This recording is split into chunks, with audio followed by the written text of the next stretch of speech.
పితా పుత్ర పవిత్రాత్మ నామమున మన ప్రభువైన యేసుక్రీస్తు కృప, సర్వేశ్వరుని ప్రేమ, పవిత్రాత్మ సహవాసం మీ అందరితో ఉండుగాక.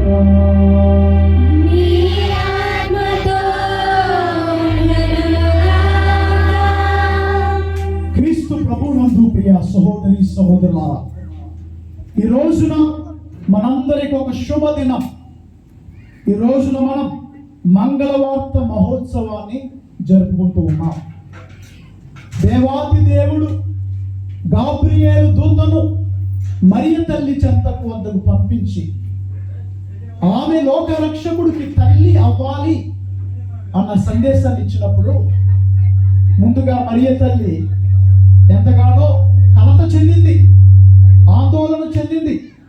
కానీ ఎప్పుడైతే దేవదూత అభయహస్తం ఇచ్చిందో అప్పుడు మరలా ప్రియులారా ఆ తల్లి, ఇదిగో నేను ప్రభువు దాసురాలను, నీ మాట చొప్పున నాకు కలుగునుగాక అని ఆ తల్లి దేవుని యొక్క మాటకు విధేయించింది, తల వంచింది ప్రియులారా. కాబట్టి ఈ యొక్క మహోత్సవాన్ని జరుపుకుంటున్నాం. మనము ఈరోజు బాధాకరం ఏంటంటే కొంతమంది మరియ తల్లి యొక్క గొప్పతనాన్ని తెలుసుకోలేకపోతూ ఉన్నారు, మరియ తల్లిని దూషిస్తున్నారు, ఆ తల్లికి ఇవ్వాల్సిన గౌరవం ఇవ్వటం లేదు, ఆమె ఒక సామాన్య స్త్రీ అని కొట్టి పడేస్తున్నారు. ఇది చాలా బాధాకరం. కాబట్టి ఈ యొక్క పూజలో వాక్య పరిచర్య చేసేటప్పుడు ఆ తల్లి యొక్క గొప్పతనాన్ని గురించి ధ్యానం చేస్తూ చేసిన పాపాల కొరకు పశ్చాత్తాపం. సర్వశక్తి గల సర్వేశ్వరుని చెంతను సహోదరి సహోదరులారా, మీ చేతను పాపములను పురుషుదాను, ఏదైనా తలుపు చేతను, ఆకు చేతను, క్రియల చేతను, అస్పృశ్య చేతను బహు పాపం చేస్తుంది. ఇది నా తప్పు, ఇది నా తప్పు, ఇది నా గొప్ప తప్పు. అందుచేత సహోదరి సహోదరులారా, మీరు నా కొరకు మన ప్రభువైన సర్వేశ్వరుని ప్రార్థింపమని నేను బ్రతిమాలుచున్నాను. సర్వశక్తి గల సర్వేశ్వరుడు మనకు దయ చూపి మన పాపములను మన్నించి మనలను నిత్య జీవితమునకు చేర్చుదురుగాక.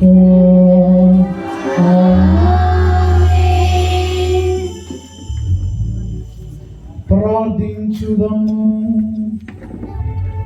ఓ సర్వేశ్వరా,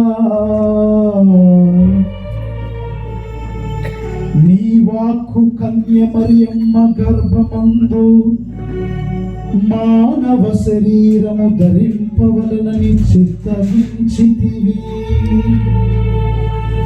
మా రక్షకుడగు దేవుడనియు మానవుడనియు దృఢముగా విశ్వసించునేమో అతని దైవ స్వభావమందును పాలివారమగునట్లు కృప చూపమని ప్రార్థించుచున్నాము. మానాదుడైన క్రీస్తు ద్వారా ఈ మనవి చేయుచున్నాము.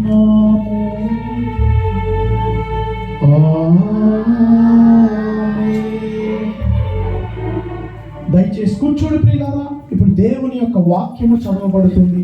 భక్తి శ్రద్ధలతో వాక్యమును ఆలకించండి.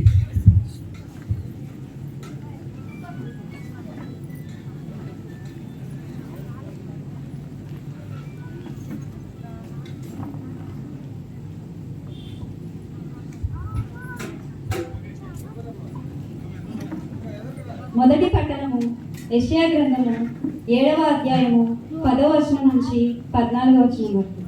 మొదటి పట్టణము యెషయా గ్రంథము 7వ అధ్యాయము 10వ వచనం నుంచి 14వ వచనం వరకు. ప్రభువు మరలా ఆహాసుకు ఈ క్రింది సందేశము వినిపించండి. నీవు నీ దేవుడైన ప్రభువు నుండి నీ ఇష్టము వచ్చిన సంకేతమును కోరుకును. ఆ సూచనను పాతాళం క్రింది నుండి అయినా లేక ఆకాశం పైనుండి అయినా చూపించమని ప్రభువును అడుగుకొని వచ్చును. కానీ ఆహాసు, నేను ఏ గుర్తును అడగను, నేను ప్రభువును పరీక్షకు గురి చేయను అని. అంతటా యెషయా ఇట్లనెను, దావీదు వంశరాజులారా వినుడు, మీరు ప్రజలను విసిగించడం చాలదని కాబోలు నా దేవుని కూడా విసిగించుచున్నారు. సరే వినుడు, ప్రభువు మీకు ఒక గుర్తును చూపించును.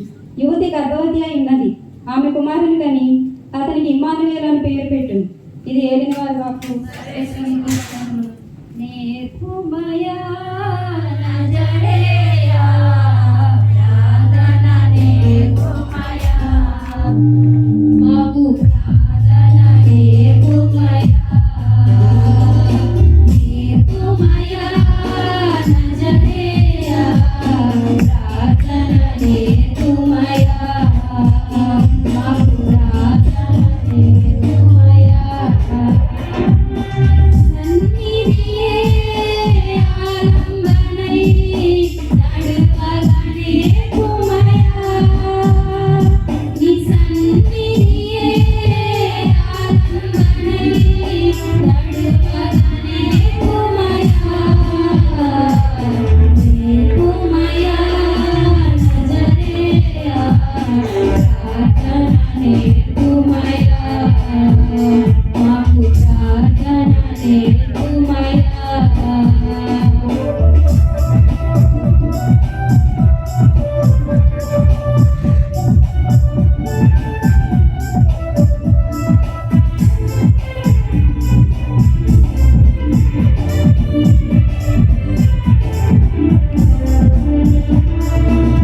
ఎల్ల సంగమునే చీల్చితివి, ఎన్ని నేలపై నడిపితివి.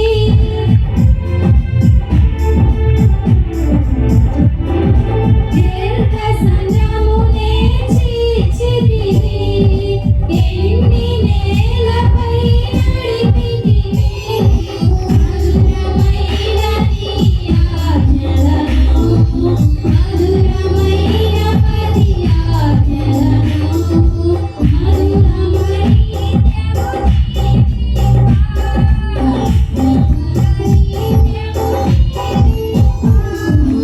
నేర్పుమయా నజరేయా ప్రార్థన నేర్పుమయా మాకు ప్రార్థన నేర్పుమయా.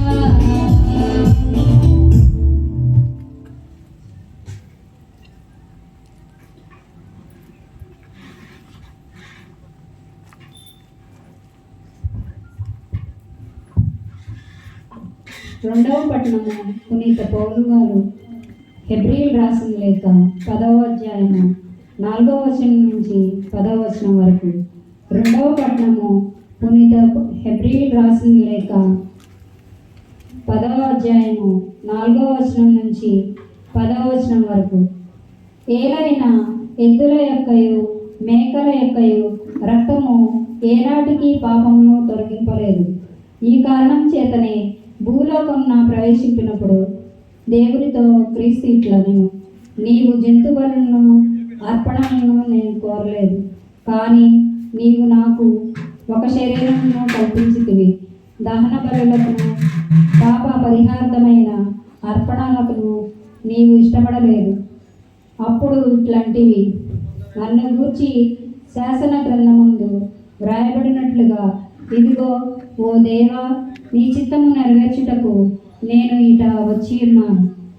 ఆయన మొదట ఇట్లు చెప్పెను, బలులను అర్పణలను దహన బలులను పాప పరిహార్థమైన అర్పణలను నీవు కోరలేదు, నీవు నాతో తృప్తి చెందలేదు.